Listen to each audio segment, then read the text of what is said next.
ক্লাসে তোমাদের সপ্তম শ্রেণীর যে বাংলা পরীক্ষাটা রয়েছে সেই বাংলা পরীক্ষার আমরা রচনামূলক প্রশ্ন 4 অর্থাৎ হলো দৃশ্যপটবিহীন যে প্রশ্নটি রয়েছে সেই 4 নম্বর প্রশ্নের উত্তর করতে চলেছে। এছাড়াও এই বাংলা পরীক্ষার বাকি সকল প্রশ্নপত্রের সঠিক উত্তর কিন্তু অলরেডি আমরা আমাদের চ্যানেলে আপলোড করে দিয়েছি।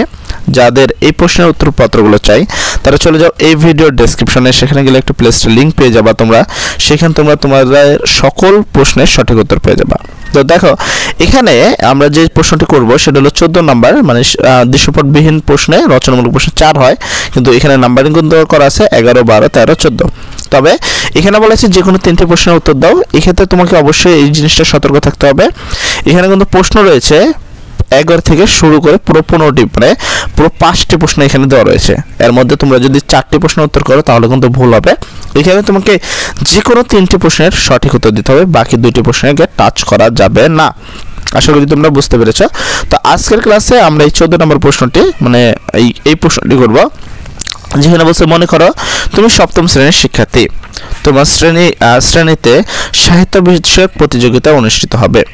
উক্ত প্রতিযোগিতায় শিক্ষার্থীদের অংশগ্রহণের জন্য একটি নোটিশ তৈরি করো। মনে রাখবে নোটিশ যেন বিস্তারিত উল্লেখ থাকে। এখানে খেয়াল করবে একটি নোটিশ লিখতে হবে। তবে আমি তোমাদেরকে নোটিশ বিষয়টা জানিয়ে দিতে চাই। একটি নোটিশ তোমাদের এটা একটা পেজ, এটা একটা পেজ, এটা হলো পরীক্ষার কেন্দ্রে 2টা পেজ। এবার একটা নোটিশ তো তুমি এখানে লিখবা, তো কেউ কিন্তু ভুলক্রমেও বিস্তারিত আমরা যতই লিখি একটা নোটিশ যেন আমরা এক পেজে লিখি, কখনোই যেন লিখতে লিখতে একটুখানি বাদ আছে আমরা এখানে টাচ না করি, তাহলে কিন্তু এই নোটিশ পুরোটাই ভুল হবে। ঠিক আছে, তো অবশ্যই মনে রাখবা একটা নোটিশ এক পেজের মধ্যে কভার করতে হবে, সেকেন্ড পেজে কিন্তু যাওয়া যাবে না। আশা করি তোমরা নোটিশের বিষয়টা বুঝতে পেরেছো। চলো এবার নোটিশের উত্তরটা দেখে নেওয়া যাক। আমি আগে বলছি এক পেজের মধ্যে উত্তর করতে হবে, তবে উত্তর আমরা করব আমার শ্রেণীতে সাহিত্যিক বিষয়ক প্রতিযোগিতায় অংশগ্রহণের জন্য একটি নোটিশ তৈরি করা হলো। আমরা এই লেখাটা লিখে একটা নোটিশ করার জন্য অবশ্যই এরকম একটা খাম আঁকবো। ঠিক আছে, একটা খাম আঁকবো এবং পাশে যে এখানে তারিখ লিখে দিব যে কোন তারিখে তুমি আসলে পরীক্ষাটি দিচ্ছ, যে তারিখে তুমি পরীক্ষা দিবা সেই তারিখের একটা এখানে ডেট লিখে দিব। তারপর লিখবো বিজ্ঞপ্তি এত দ্বারা, ঠিক আছে, তুমি তোমার স্কুলের নাম লিখে দিবা। এত দ্বারা AMK উচ্চ বিদ্যালয়, এখানে তোমরা তোমাদের যেই স্কুলের নাম হয় সেই স্কুলের নাম লিখবা। যেমন আমি আমার আশেপাশে হিসাব যদি করি তাহলে এটা সোনাপুর হিজলি হাই স্কুল হবে, তো সেরকম একটা স্কুলের নাম লিখবে। এত দ্বারা AMK উচ্চ বিদ্যালয়ের সপ্তম শ্রেণীর শিক্ষার্থীদের অগ্রগতির জন্য জানানো যাচ্ছে যে আগামী, এবার যে তারিখে পরীক্ষা দিবে অবশ্যই সেই তারিখে কিন্তু নোটিশটা হতে পারে না, কারণ সেই দিনকারই সরাসরি নোটিশ হয় না, নোটিশটা 2-3 দিনের পরে হয়। তো ডেটটা তোমরা একটু চেঞ্জ করে নেবে। এখানে 7 দিনের ডেট চেঞ্জ করা আছে। আগামী 17 নভেম্বর 2024 খ্রিস্টাব্দে তোমার শ্রেণীতে সাহিত্য বিষয়ক প্রতিযোগিতায় অনুষ্ঠিত হবে। উক্ত প্রতিযোগিতায় অংশগ্রহণের জন্য সবাইকে উদ্বুদ্ধ করা হয়েছে। প্রতিযোগিতায় অংশগ্রহণের বিষয়সমূহ হলো কবিতা, গল্প, নাটক, উপন্যাস, ছড়া, প্রবন্ধ। তোমাদের জন্য যারা প্রতিযোগিতায় অংশগ্রহণ করতে ইচ্ছুক তাদেরকে আগামী 15 নভেম্বর 2024 খ্রিস্টাব্দের পূর্বে শ্রেণী শিক্ষকের কাছে নাম জমা দেওয়ার জন্য নির্দেশ দেওয়া হলো। বিশেষ দ্রষ্টব্য প্রতিযোগিতায় বিজয়ীদের জন্য আকর্ষণীয় পুরস্কার ব্যবস্থা রয়েছে।